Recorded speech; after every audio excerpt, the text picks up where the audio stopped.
محترمہ بے نظیر بھٹو نے خارجہ پالیسی میں فوج کی رہنمائی قبول کرنے سے انکار کر دیا اور بھارت کے ساتھ محاذ آرائی ختم کرنے کی پالیسی اپنائی۔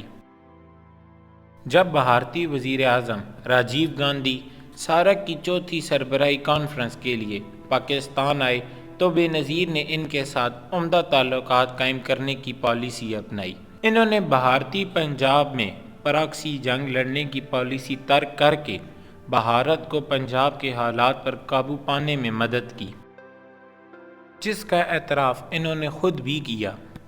کشمیر کے تنازع پر بھی انہوں نے نرم پالیسی اختیار کی، اور جب راجیو گاندھی نے ان کی موجودگی میں پریس کانفرنس میں تنازع کشمیر کے وجود سے انکار کیا تو بے نظیر نے خاموشی اختیار کی اور سارا زور اس بات پر دیا کہ بھارت کشمیر سے فوجیں واپس بلا کر وہاں ظلم و ستم بند کرے۔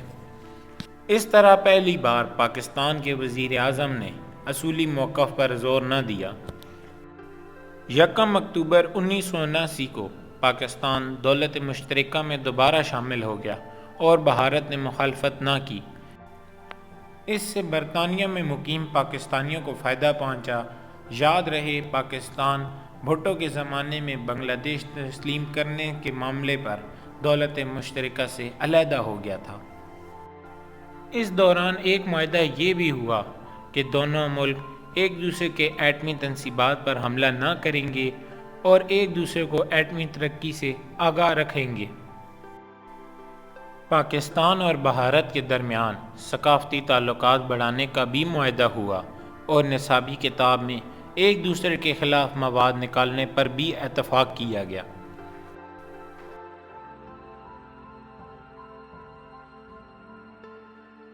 ابھی یہ سب چل ہی رہا تھا کہ بے نظیر بھٹو کے حریف میاں نواز شریف نے ایک اور عدم اعتماد کی تیاری شروع کر دی، اور اس کے لیے 12 اگست 1990 کی تاریخ کا اعلان کیا گیا۔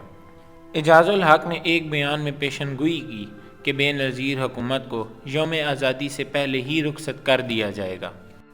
چنانچہ غلام اسحاق خان نے 6 اگست 1990 کو 8ویں ترمیم کی روح سے حاصل شدہ اختیارات کو استعمال کرتے ہوئے قومی اسمبلی توڑ دی اور بے نظیر حکومت کو برطرف کر دیا۔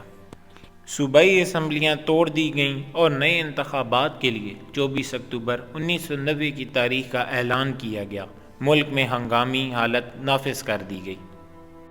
غلام مصطفیٰ جتوئی کو نگران وزیر اعظم مقرر کیا گیا۔ الرحمن الرحیم، نحمد و نصلی علی رسولہ الکریم۔ میرے عزیز ہم وطنوں، مجھے یقین ہے کہ اب تک آپ کے علم میں یہ بات آ چکی ہوگی کہ میں نے آئین کے آرٹیکل 58 کی شق 2(ب) کے تحت اختیارات کو بروئے کار لاتے ہوئے ایک صدارتی حکم کے ذریعے قومی اسمبلی توڑ دی ہے، جس کے نتیجے میں وزیر اعظم اور ان کی کابینہ اپنے عہدوں پر برقرار نہیں رہے۔ آج جاری ہونے والے اس حکم نامے میں آئین، قانون اور مسلمہ جمہوری روایات کی منافی ان افسوسناک سرگرمیوں اور کوتاہیوں کی نشاندہی کی گئی ہے جس کے نتیجے میں ایک منتخب ادارے کی حیثیت سے قومی اسمبلی کی افادیت ختم ہو گئی تھی اور وہ عوامی اعتماد سے محروم ہو چکی تھی۔ حکم نامے میں سیاسی وفاداریوں کے کل بندوں اور لگاتار خرید و فروخت کے ذریعے انتخابی مینڈیٹ میں خرد برد کے قابل مذمت طرز عمل کا ذکر بھی کیا گیا ہے، اور آئین کی خلاف ورزی کے ان متعدد واقعات کی نشاندہی بھی جو مرکز اور صوبوں کے باہمی تعلقات، صوبائی خود مختاری کے دائرہ کار پر دست اندازی، سینٹ کے کردار، اعلیٰ عدالتوں کے احترام، حکومت کی انتظامی مشینری کے استعمال اور اس طرح کے چند اور امور کے سلسلے میں مسلسل پیش آتے رہے۔ انتہائی وسیع پیمانے پر قومی وسائل کی لوٹ کسوٹ اور بدعنوانیوں کی شرمناک وارداتوں اور سندھ میں امن و امان کی اندوہناک صورتحال کا تذکرہ بھی کیا گیا ہے، اور کہا گیا ہے کہ ان حالات و واقعات کو دیکھتے ہوئے میں اس نتیجے پر پہنچا ہوں کہ وفاقی حکومت آئینی تقاضوں کے مطابق نہ چلائی جا رہی تھی اور نہ چلائی جا سکتی ہے۔ صدر کا موقف تھا کہ سیاسی ماجرائی، بد امنی، ناانصافی اور حق تلفی کے اس ماحول میں عوام کی حقیقی مسائل کی طرف توجہ دینے کے لیے کسی کے پاس وقت نہ تھا۔